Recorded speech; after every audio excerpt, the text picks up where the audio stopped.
La République démocratique du Congo a salué le rapport des experts de l'ONU qui reconnaît l'incursion et le soutien du Rwanda aux rebelles du M23. Le gouvernement attend maintenant voir le Conseil de sécurité tirer toutes les conséquences qui y découlent. Et les victimes des manifestations anti-MONUSCO de juillet dernier à Goma ont été inhumées ce vendredi. Les derniers hommages ont été rendus au stade de l'Unité.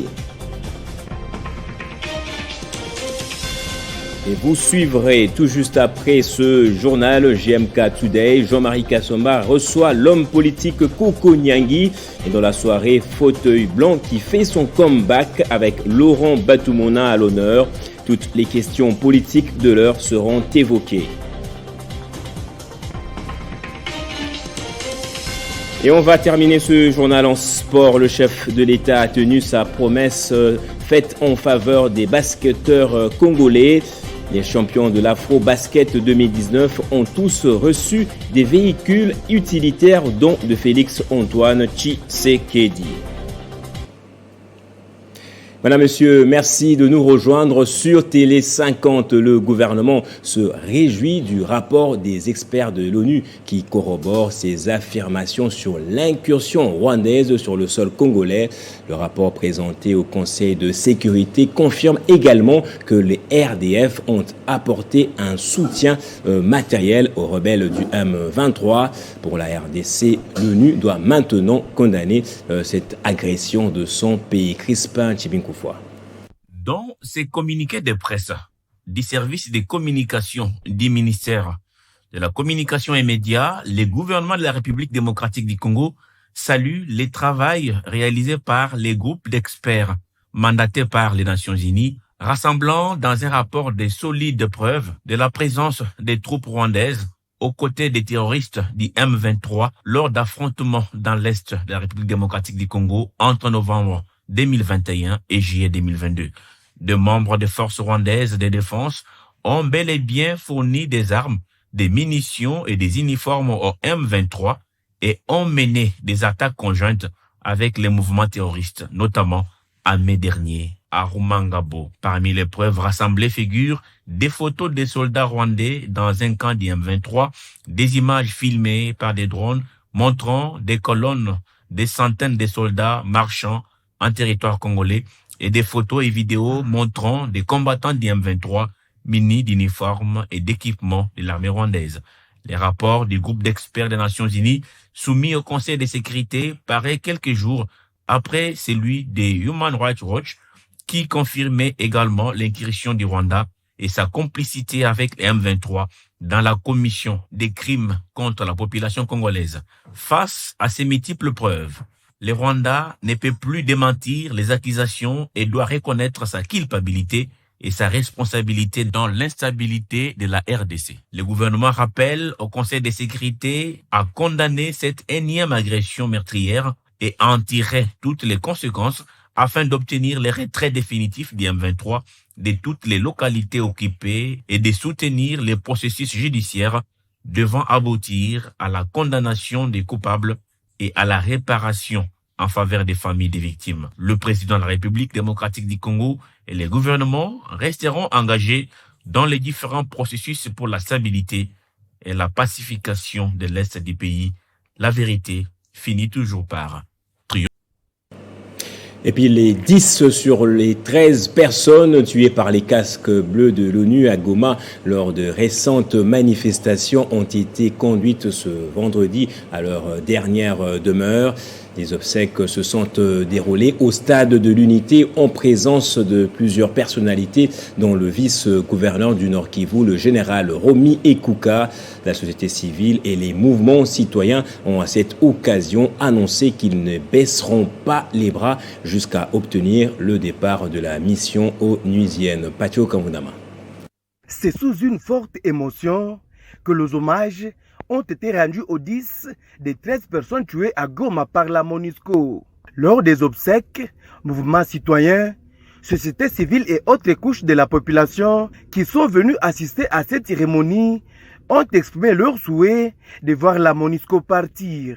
Pour eux, les manifestations vont continuer malgré la disparition de ses compatriotes. Sans que après ces sacrifices que les compatriotes viennent de faire, nous allons continuer avec la lutte, parce que si nous ne les faisons pas, ça serait comme s'ils sont morts pour rien. Et nous, la lutte continue, que la MONUSCO ne pense pas que nous allons observer un temps de trêve. Il n'y aura pas de trêve, nous allons militer, nous allons nous débattre. Si une fois les Nations Unies avec le Conseil de sécurité de l'ONU ne prennent pas de mesures conséquentes, la lutte ne va pas s'arrêter. Je crois que lors de la cérémonie, vous avez suivi même les hommes de Dieu. Ils ont dit qu'une graine ne peut pas donner la production si elle n'a pas pourri. Et nos compatriotes qui sont décédés, même si nous avons cette tristesse de le perdre, mais nous les considérons comme des héros parce qu'ils étaient en train de parler pour la population, ils étaient en train de parler ce que demande la population. Cette cérémonie s'est déroulée en présence de plusieurs personnalités, dont le vice-gouverneur, le général Romy Ekouka. Après ces hommages, ses compatriotes ont été conduits à leur dernière demeure au cimetière Makao, situé dans le territoire de Nyiragongo. Et puis au Maïndombe, les conflits ethniques qui opposent les Yaka et les Teke persistent et restent meurtriers. Les derniers affrontements ont fait 5 morts et plusieurs blessés.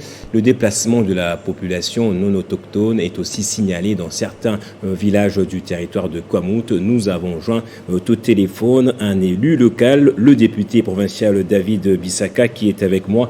Bonjour et bienvenue à vous, monsieur le député. Qu'est-ce qui est à la base de ces conflits ? Depuis que nous sommes là, nous n'avons jamais vécu de problème entre les Teke et les Yaka, si ce n'est que cette fois-ci, où le Yaka se soulève contre le Teke et le Teke contre le Yaka. Nous ignorons vraiment la cause principale. Ceux qui venaient d'ailleurs doivent payer les redevances coutumières après. C'est ça, ils avaient signé des conventions pareilles. Mais cela ne peut pas nous amener à des disputes comme ça.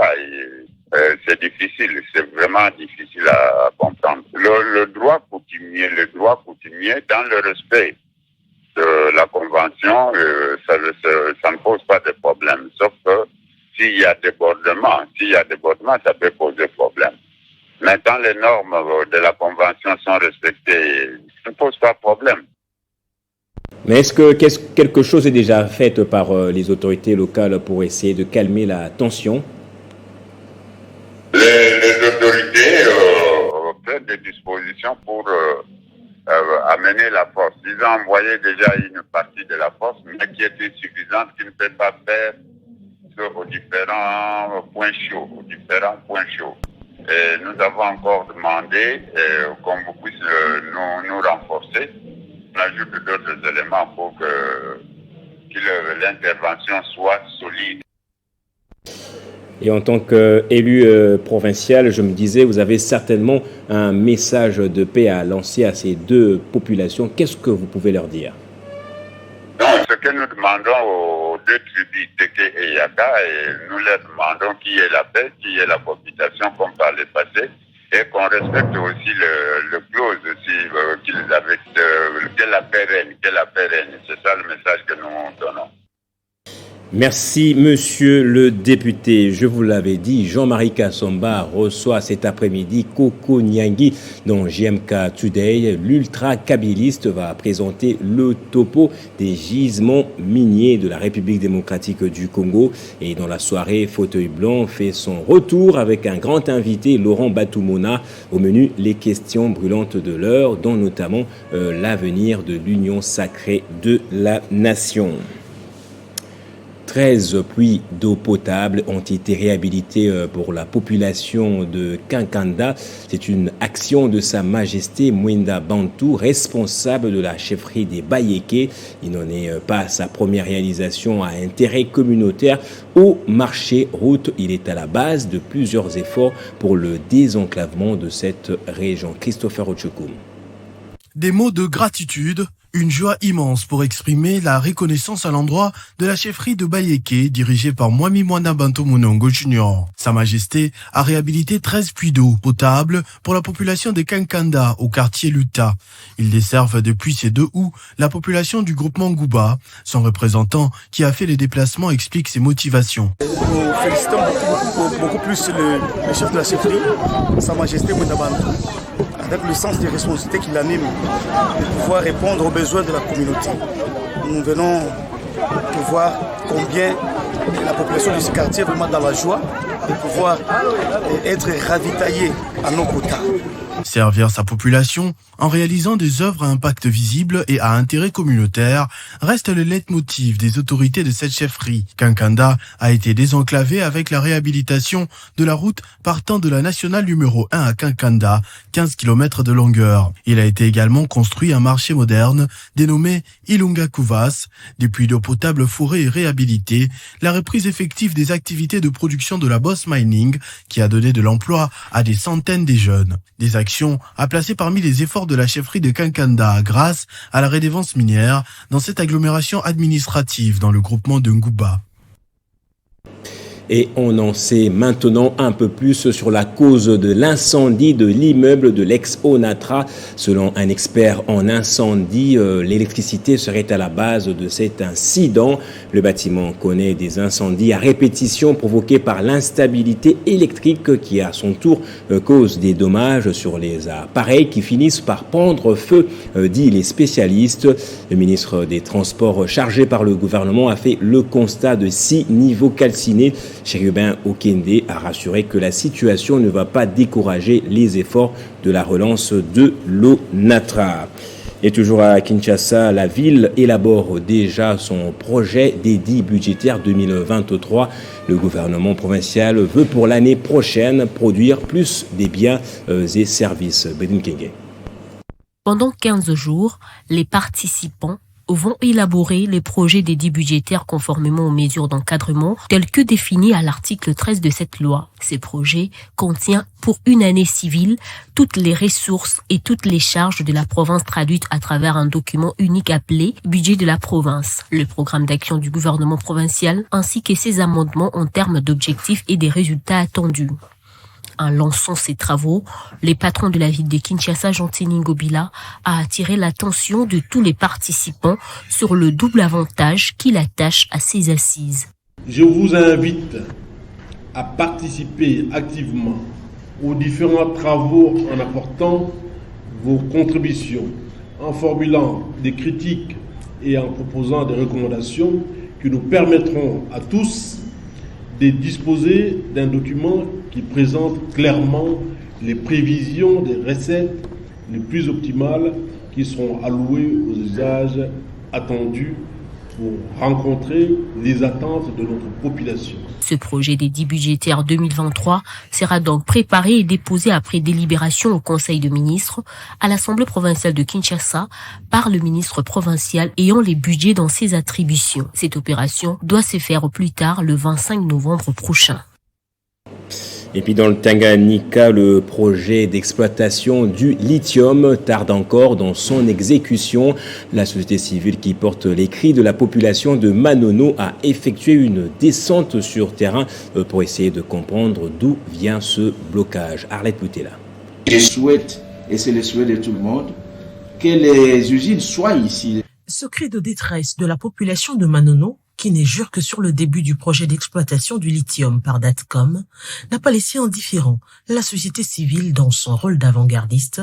Elle a voulu d'elle-même recueillir les réelles difficultés rencontrées sur le terrain. La coalition Tous pour la RD Congo, aux côtés d'elle, les journalistes ont effectué une visite à Manono, dans le Tanganyika. Aussitôt arrivée, elle a entamé une série d'échanges en vue de dégager un aperçu général de la situation pour faire avancer le projet au profit de la population locale. Toutes les couches ont été consultées et ont émis leur point de vue par rapport à cette situation. Datcom, qui a réussi à travailler sur son permis de recherche, peut nous aider à pouvoir développer ce point.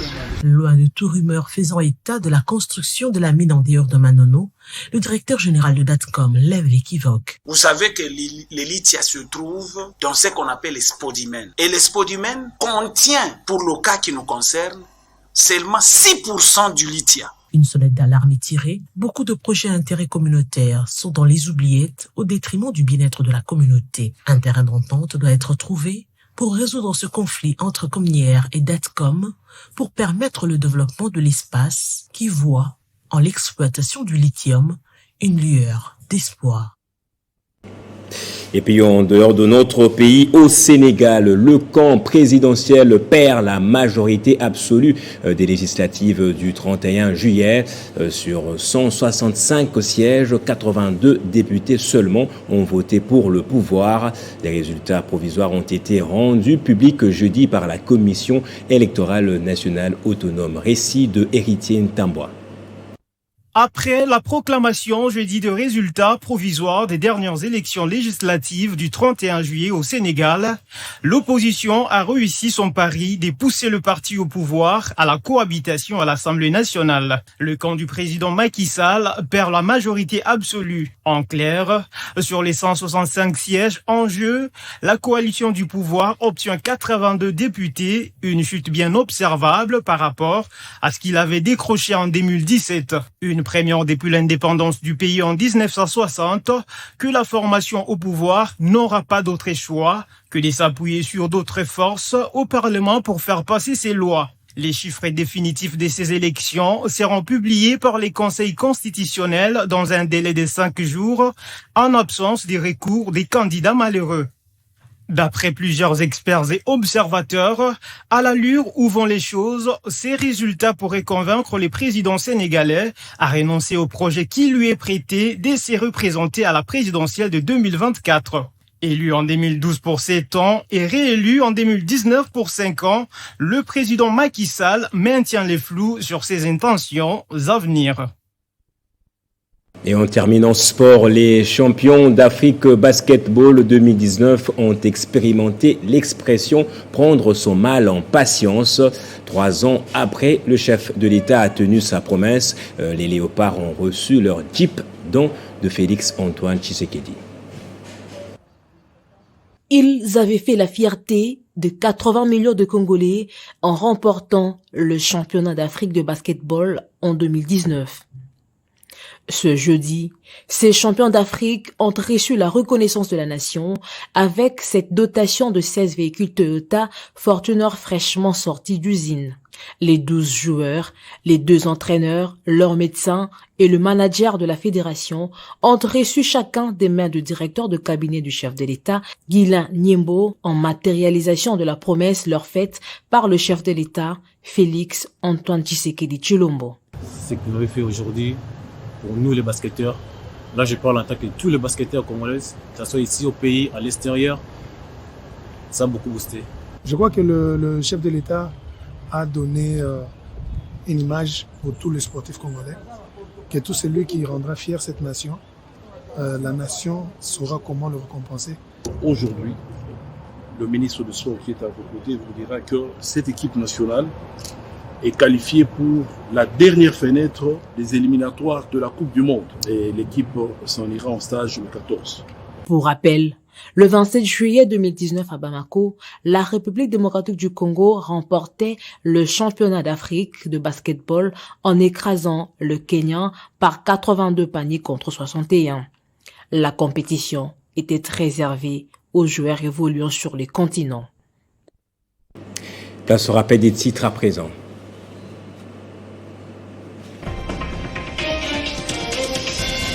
La République démocratique du Congo a salué le rapport des experts de l'ONU qui reconnaît l'incursion et le soutien du Rwanda aux rebelles du M23. Le gouvernement attend maintenant voir le Conseil de sécurité tirer toutes les conséquences qui y découlent. Et les victimes des manifestations anti-MONUSCO de juillet dernier à Goma ont été inhumées ce vendredi. Les derniers hommages ont été rendus au stade de l'Unité.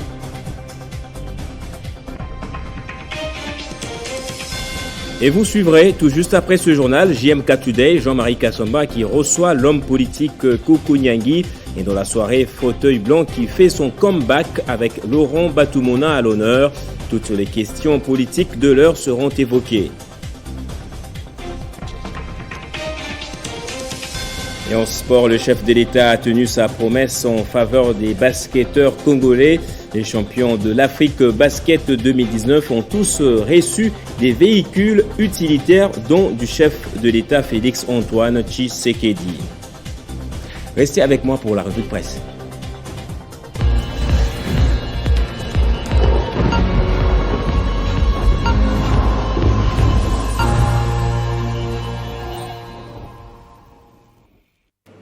La suite de l'actualité dans la revue de presse et c'est avec Grace Salambo qui fait déjà son entrée de l'autre côté du studio. Bonjour et bienvenue à vous, Madame Grace. Bonjour Gaëtan, c'est un plaisir de partager ce plateau avec vous. Merci énormément. Alors on commence avec ce sujet, le rapport du groupe d'experts de l'ONU sur les exactions du M23 dans le Nord Kivu, qui fait la une de plusieurs journaux parus ce vendredi matin dans la capitale congolaise. Tout à fait, Gaëtan. Dans ce rapport, le groupe d'experts des Nations Unies affirme disposer de preuves sur le soutien de Kigali aux rebelles M23 pour déstabiliser la partie est de la RDC. Pour l'avenir, ce rapport prouve que les Nations Unies ont lâché le Rwanda. Ce quotidien estime qu'avec ces preuves de l'ONU sur le soutien de Kigali au M23, la RDC souhaite que la responsabilité du Rwanda soit reconnue et que la paix revienne enfin sur cette partie est du pays en proie à l'activisme des rebelles et des groupes armés. Et abordant le même sujet, le journal La République pense que ce rapport des experts de l'ONU vient crucifier le président rwandais Paul Kagame. En RDC, mais cela peut ressembler à une simple répétition, d'autant plus que les preuves abondent quant à la formation et l'exploitation du variant M23 par l'homme fort de Kigali. EcoNews cherche pour sa part à comprendre les raisons ayant fait que ce rapport arrive au moment où la mission onusienne en RDC fait face à des manifestations hostiles qui ont fait une trentaine de morts et plusieurs blessés. Après la publication de ce rapport, rapporte le journal, il y a bien des questions qui taraudent les esprits. Est-ce juste une opération de charme des Nations Unies pour calmer un peuple en colère? Serait-ce la preuve d'un changement de tactique de l'ONU? Pas facile d'y répondre pour l'instant. Note EcoNews de son côté. Africa News boucle avec le point de vue du porte-parole du gouvernement sur ce rapport d'experts onusiens. Patrick Mouyaya a salué ce rapport, estimant cependant que ses conclusions sont publiées en retard alors qu'il y a eu des morts lors des différentes manifestations anti-MONUSCO dans les Kivu. Et on va prendre maintenant les législatives au Sénégal. Le camp présidentiel en tête, mais a perdu sa majorité absolue. Oui, Gaëtan, du site France24.fr, nous apprenons que le camp présidentiel a donc perdu la majorité absolue à l'Assemblée nationale, mais reste en tête d'une très courte avance à l'issue des élections législatives. France24 en ligne précise que c'est pour la première fois depuis l'indépendance en 1960 dans ce pays d'Afrique de l'Ouest réputé pour sa stabilité. La formation au pouvoir perd la majorité absolue et devra s'appuyer sur d'autres forces au Parlement pour faire passer ses lois. Abordant le même sujet, RFI martèle qu'en pleine perte de vitesse, la coalition au pouvoir Benkoko Yakar perd 43 sièges par rapport à 125 lors des précédentes élections législatives de 2017. Merci infiniment, Grace Salambo, pour cette lecture transversale des sites et journaux parus ce vendredi. Merci à vous aussi, Gaëtan. Et bon début de week-end à vous. À vous, j'espère que vous ne serez pas dans les bruits. Pas du tout. À l'église probablement. C'est par ici que prend fin ce journal. Merci à vous tous de l'avoir suivi. Très bonne suite de programme et soyez toujours heureux, madame, monsieur.